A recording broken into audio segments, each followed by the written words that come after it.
We begin the news with security matters. Insecurity is tightening its grip on Agbarho Delta State with a worrying surge in kidnapping and violent attacks. The university town is under siege from criminal gangs demanding ransoms ranging from 10 million naira to 200 million naira. Despite a recent protest aimed at drawing attention to the crisis, residents and students remain frustrated, urging the state government and police authorities to act decisively. They are calling for the reinforcement of local vigilante groups to push back against kidnappers and suspected killer herdsmen wreaking havoc in the area.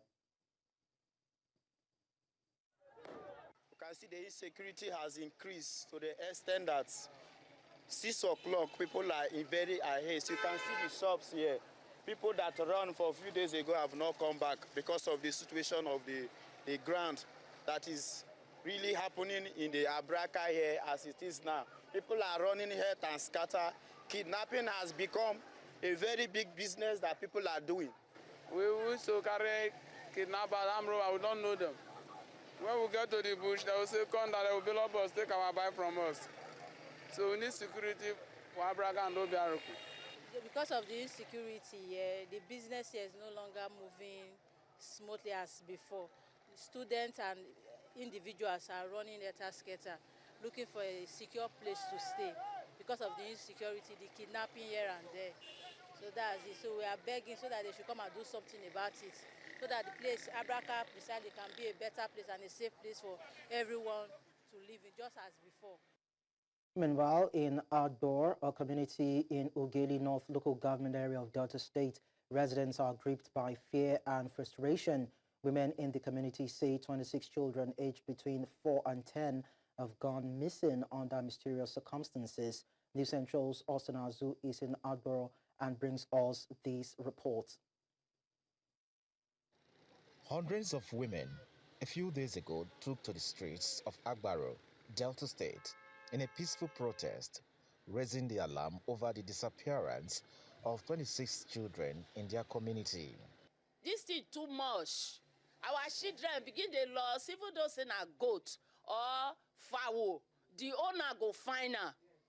If you not see her, you go begin the panic, the waka all about, they swear. Talk less of say human being.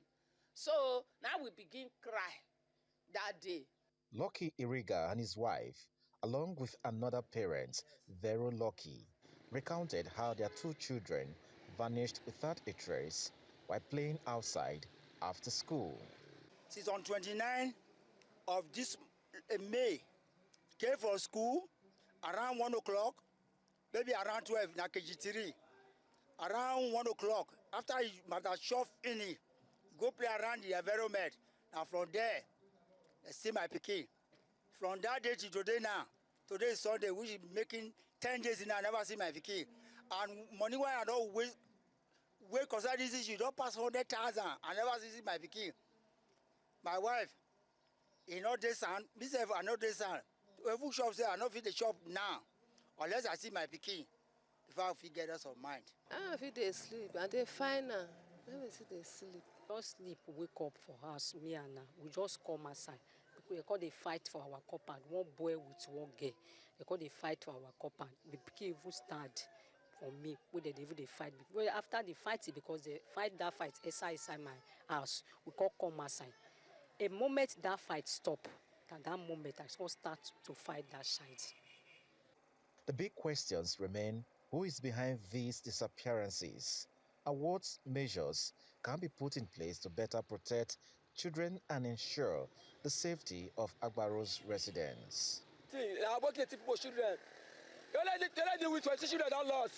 I work at people for that sack. Children are not scam. The government should do something about it.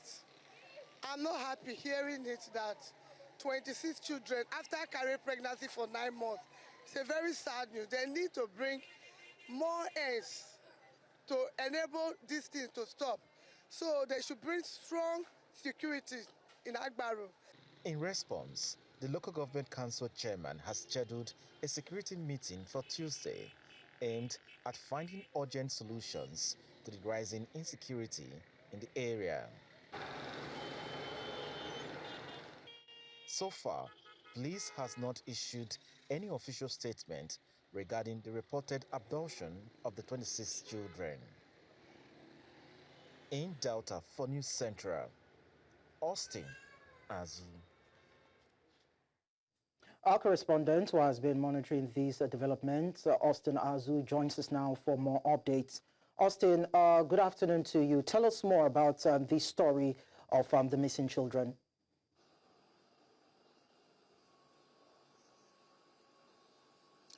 Yes, good afternoon, Lekon. We are currently in Abraka. The first story you took earlier on, that of Agbarho, we are still monitoring the situation, but currently we are in Abraka, following up the developing story that has happened in Abraka in the past few days.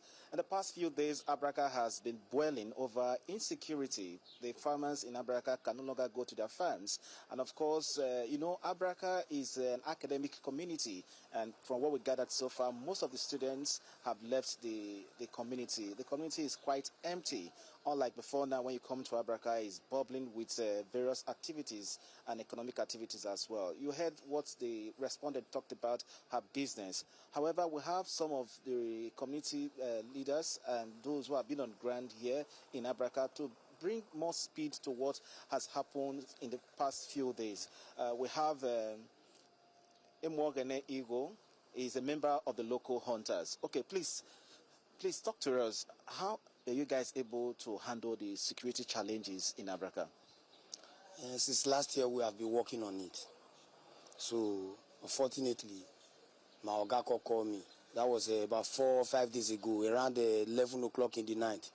Say, kidnapper, they don't kidnap somebody again. So, I called my friend from the Sako police, Mr. Tony Uche.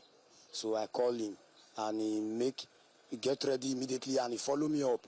So along the process, where we are having a encounter with them at the railway station,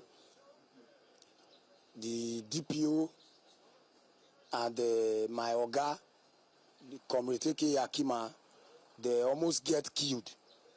If not for we, they could have killed them. So along the line, we recover with one-on-one encountering, we recover one AK-47 from them, which some of them are fall down. Their others will now run back to pick their AK-47 and move along with it. So we managed to recover one.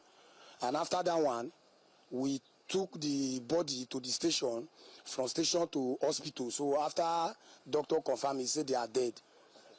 So that is how we... Thank you. Okay, Kennedy Emojua, you are the PRO of Vigilante Group in Eto East local government area of Delta State. Please bring us to speed. Some time ago, there was an issue relating to protest. So how were you guys able to manage the protest? Well, thank you very much. I would love to commend the effort of the Divisional Police Officer, SP Fabian, and my commander, Comrade Nicolo Kennedy, who tirelessly stood their ground to make sure that Abraka is safe. You know, on various occasions, we've been called on kidnapping cases, and by the grace of God, we've responded well, and it's never a thing that nobody can say that the protest actually motivated us to actually go after these kidnappers. It's not true, because we've been going after these kidnappers on several occasions, and we've been having encounters with them. I take, for instance, the encounter that just happened that almost took the life of the Abraka DPO and Comrade Akima and others. You can see for yourself, we tried our best, but we need the government's support. We need the support of the government in order to make sure that we get these people and bring them to book. Okay. Thank you very much. Thank you. We have Comrade Umokoro. He's a human rights activist. He's the one talked about that he survived the attack of the dreaded kidnappers. Okay, share your experience with us. Thank you very much. Apart from being a human rights activist, I'm also the member representing the National Youth Council of Nigeria and the State Community Policing Committee here in Delta State. I'm an honorable youth leader from the UPU Youth Wing. And apart from that, I just want to thank God first of all, because the gods of the land works in the spiritual realm. what happened was just a miracle. Because after the first encounter with the local hunter and the police inside the bush, we came to the town, we went to the hospital, we were confirmed dead. At about 2-3 p.m., another call came out that 2 individuals have been kidnapped. The Abraka DPO CSP Fabian immediately mobilized his troops with other tactical team that was on ground, talking about the SACO, the Special Anti-Court Unit, and then the local hunters, then the vigilante, and then myself. So then we responded immediately. On getting to the scene of the incident, nobody knew there was an ambush. In fact, they prepared for an ambush and a counter ambush. We got there, the anti-court passed, the local hunters passed. It got to the car, I was inside the car with the DPO. And the next thing, immediately we got to the middle. The cage was in the middle from all corners. I must thank God for the bravery CSP Fabian had. If it was not for him at the first response, and then the gods protecting us, maybe it would be something different. But we really thank God at the end of the whole issues, the SACO team came up to give, these are the injuries, you know, from the escape. This is the injury from the escape, you know.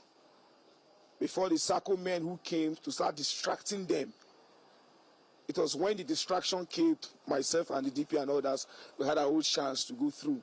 But we must seriously thank God for everything. I must appreciate the Nigerian police force for their gallantry efforts. I must appreciate the vigilante in Abraka. I must appreciate the local hunters. These 3 units have been the key role. I must also admonish the military to sit up. Okay. Now, after this encounter, we saw on viral video that the local hunters, the police, and the vigilante, we are celebrating the harvest they recorded against these kidnappers. How has the town been like after the incident? Honestly, after the incident, the DPO has kept the tempo. He has been up and doing, the local hunters, the vigilante have been keeping all the edges of the town safe. Unlike what I've been seeing on Facebook, where they keep on giving false information. That's not true. At least you as media men, you have visited Abraka, the picture they painted was quite different. But the truth is, out of fear of the experience that others have had, many students have actually taken their share. Many students have traveled, you know, because of that fear. But Abraka, at the moment, the Nigerian police, the vigilante and the hunters, they have been able to take over the town, and at least we have not heard any incidents for now. All right, talking about the police, the Delta State Police Command has deployed tactical teams to complement the security agencies who are on the ground here in Abraka to ensure that they are able to control this situation. Of course, we hope to go further to speak to other residents of Abraka to get their pulse about the development, and we'll definitely keep you updated. Back to you in the studio. Thank you so much, Osinazu, for bringing this to our notice. We are actually glad that there were no casualties, so to speak, and we hope that the government will be up and doing and ensure that not only Abraka, but the entirety of Delta State is safe. Thank you so much for talking to us.